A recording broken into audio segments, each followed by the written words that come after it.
আমি জানতে চাই যে ভৈরবীর পায়ের নিচে যে মহিষাসুর আছে তার তাৎপর্য কি? তার মানে এক নারী এক পুরুষকে বধ করেছে। মহিষাসুর হলেন প্রথমে পুরুষ তো একজন, তার ব্যাপারে বিশেষ কিছু জানা নেই, কিন্তু লোককথায় বলে তাকে প্রচণ্ড বদনাম করা হয়েছিল।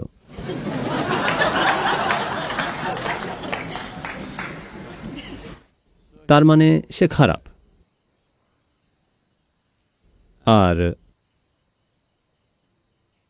দেবী তাকে বধ করেন এবং তার বাহনকেও। এতই বেচারা তিনি একটি ঘোড়াও কিনতে পারেননি, তাই মোষ চড়ে বেড়াতেন।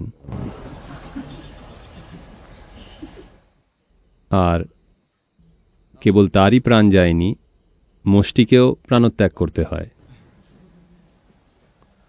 মোষ লড়াই করতে পারে, তো অতীতে কিছু মানুষ মোষের ওপর চড়তেন, কারণ লড়াইয়ের সময় একটি মোষ একটি ঘোড়ার চেয়ে অনেক বেশি কার্যকরী। ঘোড়ার একটাই সুবিধে, সে লম্বা, তাও যদি আপনি ভালো যোদ্ধা হন। কিন্তু মোষ, তাকে সঠিক খাদ্য এবং প্রশিক্ষণ দিলে যুদ্ধের সময় সবকিছু তছনছ করে ভেঙে বেরিয়ে যেতে পারে। তো মহিষ বাহন হিসেবে ভালো। আর ভারতবর্ষে তো যুদ্ধে হাতি ব্যবহার হয়েই এসেছে, তো তিনি মহিষ ব্যবহার করতেন। এই চিত্রটি আমাদের কল্পনাতে রয়ে গিয়েছে, যার থেকে এটাই বোঝা যায় যে মানুষের মধ্যে যে জন্তুটি রয়েছে, জান্তব প্রকৃতি, জন্তুর ন্যায় স্বভাব মানুষেরই ভেতরে। আপনি স্বর্গ থেকে সরাসরি আসেননি যেমন অনেকেই ভাবেন, আপনার বিবর্তন ঘটেছে। সেই জীবাণু, কীটপতঙ্গ, ফড়িং, সেই মোষ, এই সব জন্তুগুলোর, এদের প্রকৃতিগুলো যার মধ্যে দিয়ে বিবর্তন ঘটেছে, সেই প্রকৃতির কিছু কিছু অংশ রয়েছে আপনার মধ্যে। হ্যাঁ, জানেন তো আপনি, এখনো রয়েছে আপনার সাথে।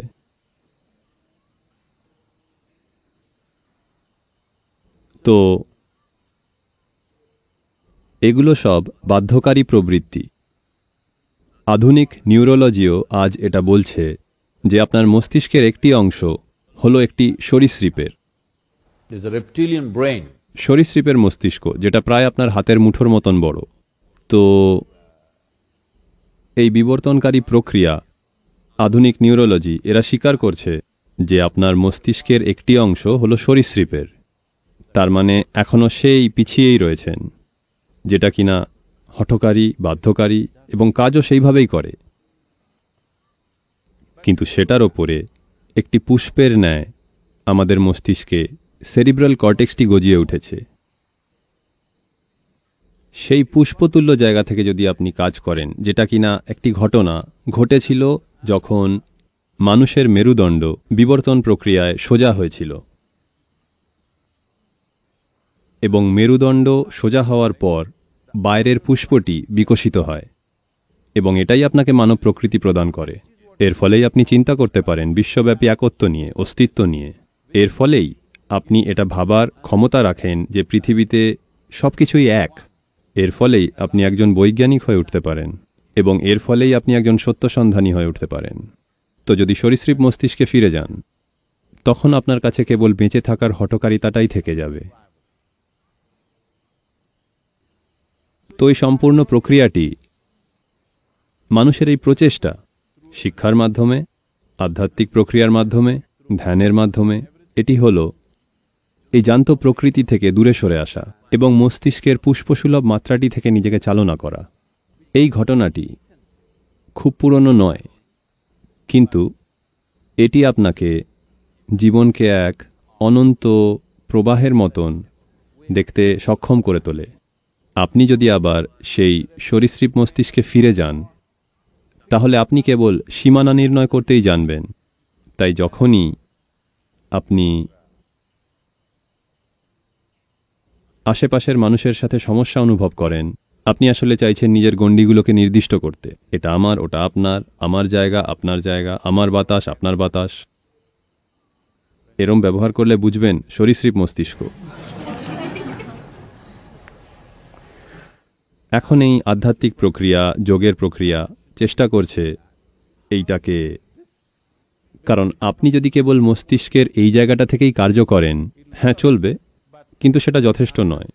আপনি সম্পূর্ণটা ব্যবহার করছেন না। এখন প্রমাণ রয়েছে দেখানোর যে সরীসৃপ মস্তিষ্কটি সেটি আরও সচ্ছল হয়ে উঠতে পারে এবং মস্তিষ্কের বাইরের পুষ্পসম অংশটির সাথে আরও সুন্দরভাবে ছন্দ মিলিয়ে নানা পরীক্ষা করে দেখা গিয়েছে যে বিভিন্ন যোগের পদ্ধতি অভ্যেস করলে এই সরীসৃপ মস্তিষ্কটি, যার কাজই হলো সবসময় সীমা নির্ধারণ করা, এটি সেরিব্রাল কর্টেক্সের বাইরের অংশটির সাথে আরও সুন্দরভাবে যোগাযোগ স্থাপন করে এক হয়ে কাজ করতে পারে। তো আমি জানি না আপনার করা উচিত, পুষ্পটিকে বিকশিত করা উচিত। সেই জন্যই যোগে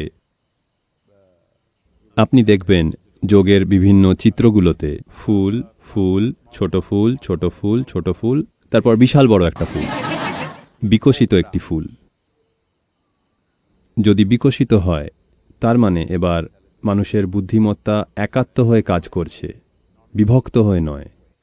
এমনভাবে নয় যে আপনাকে সবকিছুর থেকে আলাদা করে দেবে, বরং আপনাকে সবকিছুর সঙ্গে অন্তর্ভুক্ত করে তুলবে। এটা কোনো দর্শন নয়। সবকিছুর সঙ্গে অন্তর্ভুক্ত হওয়াই প্রকৃতির আসল রূপ। অন্য কোনো প্রাণী এটাকে উপলব্ধি করতে পারে না। তারা সকলেই সীমানা নির্ধারণ করতে ব্যস্ত। কুকুর সারা জায়গায় প্রস্রাব করে বেড়াচ্ছে, না তার প্রস্রাবতন্ত্রে কোনো সমস্যা নেই, কিন্তু সে তার সীমানা নির্ধারণ করছে, হ্যাঁ প্রস্রাব দিয়ে। মানুষ যে খুব আলাদা তা নয়, তারাও একই কাজ করছে, একটু অন্যভাবে।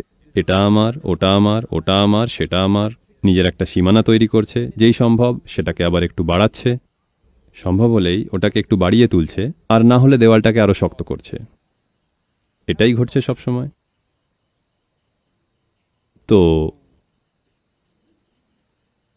তো চিত্রটি বা প্রতীকটির অর্থ হল that beast has been killed and put down.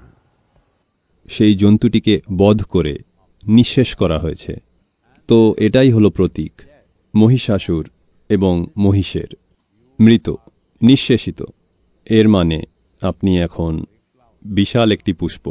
প্রতীকটির এই অর্থটিও রয়েছে যে যখন কেবলমাত্র পুরুষ প্রকৃতি নিজের স্বভাব অনুযায়ী প্রকাশ পায়, স্বভাবতই এটি বাধ্যকারী হয়ে ওঠে। তার মানে সরীসৃপ মস্তিষ্ক।